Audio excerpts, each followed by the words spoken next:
Hello everyone! Welcome back to another exciting episode of The Discovery Show.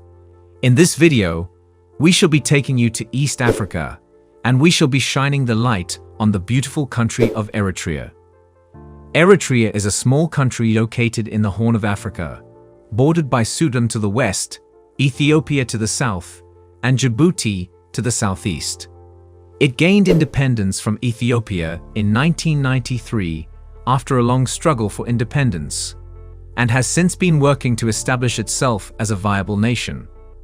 Despite facing numerous challenges over the years, Eritrea has managed to maintain a unique identity and culture that sets it apart from its neighbors. Eritrea is home to a diverse array of ethnic and linguistic groups, including the Tigrinya, Tigre, and Saho people, among others. These groups have their own distinct cultures, traditions, and languages, which have helped to shape Eritrea's rich cultural heritage. The country's unique blend of African, Middle Eastern, and European influences is reflected in its cuisine, music, and architecture, and has become a source of pride for many Eritreans. One of Eritrea's greatest strengths is its ancient history. The country is home to several ancient historical sites, including the ruins of the Kingdom of Aksum and the ancient city of Adulis. These sites offer a glimpse into Eritrea's rich past and the role it played in the development of the region. Additionally, Eritrea's beautiful coastline along the Red Sea is a major attraction for tourists, offering opportunities for snorkeling, diving, and other water sports. With a population of about 3.4 million people and a surface area of 117,600 square kilometers, Eritrea is one of the least talked about countries in Africa. The capital of the country is Asmara, and its current president is Isaias Afwerki. The official language of Eritrea is Tigrinya, along with Arabic and English. Tigrinya is the most widely spoken language in the country and is used for official purposes, including in government, education, and the media. Arabic is also an official language and is widely spoken, particularly in the Western Lowlands. English is commonly used as a second language and is taught in schools as a mandatory subject. Other languages spoken in Eritrea include Tigre, Saho, Bilan, and Afar, among others. So let's take a deep dive into this fascinating country by looking at the history, economy, infrastructure, and culture of Eritrea. But if you are new here, welcome. Be sure to subscribe and turn on notification so you don't miss any of our videos. History of Eritrea. The history of Eritrea is long and complex, shaped by the region's strategic location at the crossroads of Africa, the Middle East, and the Red Sea. The area that is now Eritrea has been inhabited by various ethnic groups and kingdoms over the centuries, including the Aksumite Empire, the Medri-Bari Kingdom, and the Ottoman Empire. In the late 19th century, the region came under Italian colonial rule, and Eritrea became a unified colony in 1890. Italian rule was characterized by a program of modernization and development, but also by a system of forced labor and repression that led to widespread resistance and rebellion. After World War II, the United Nations granted Eritrea to Ethiopia as a federated state, a decision that was opposed by many Eritreans.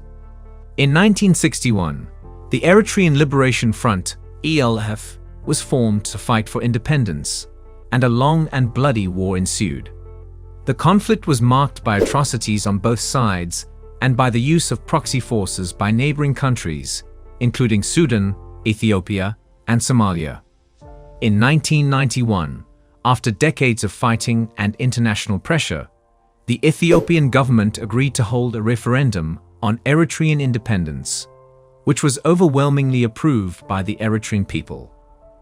Eritrea officially became an independent nation on May 24, 1993, with Isaias Afwerki as its first president.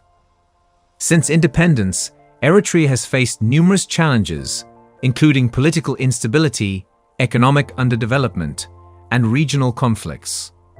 The government has been criticized for human rights abuses, including restrictions on freedom of speech and assembly, and for its mandatory national service program, which has been likened to forced labor.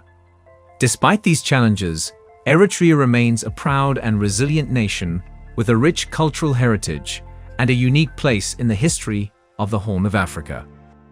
Economy of Eritrea.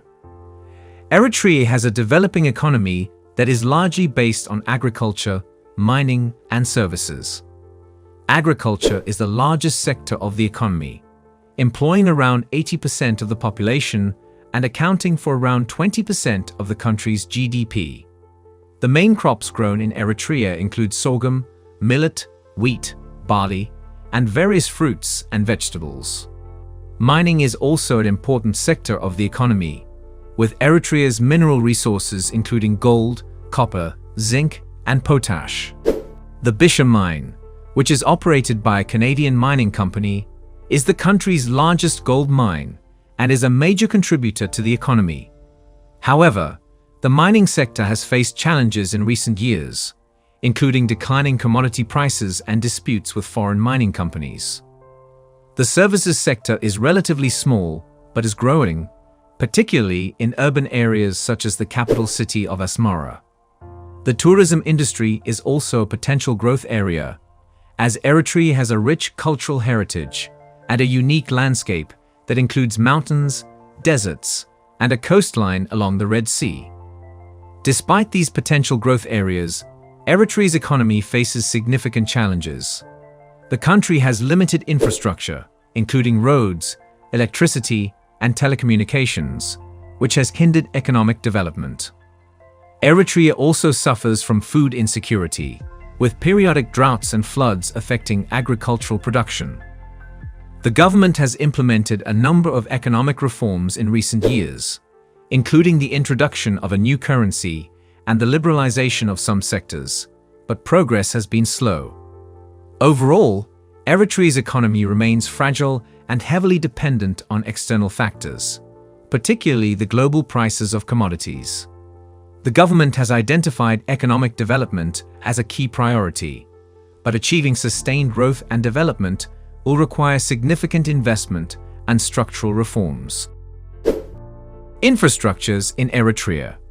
Eritrea's infrastructure is relatively underdeveloped compared to other countries in the region, with limited road networks, telecommunications, and energy infrastructure.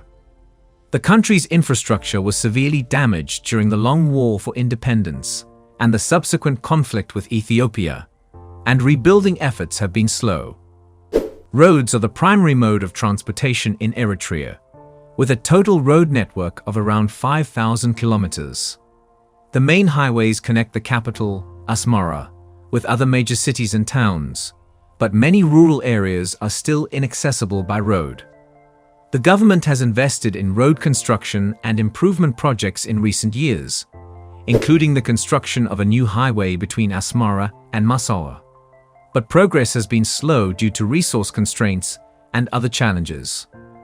Telecommunications infrastructure in Eritrea is also limited, with a low penetration rate of fixed line and mobile phones. Internet access is limited, and the government strictly controls online content and access.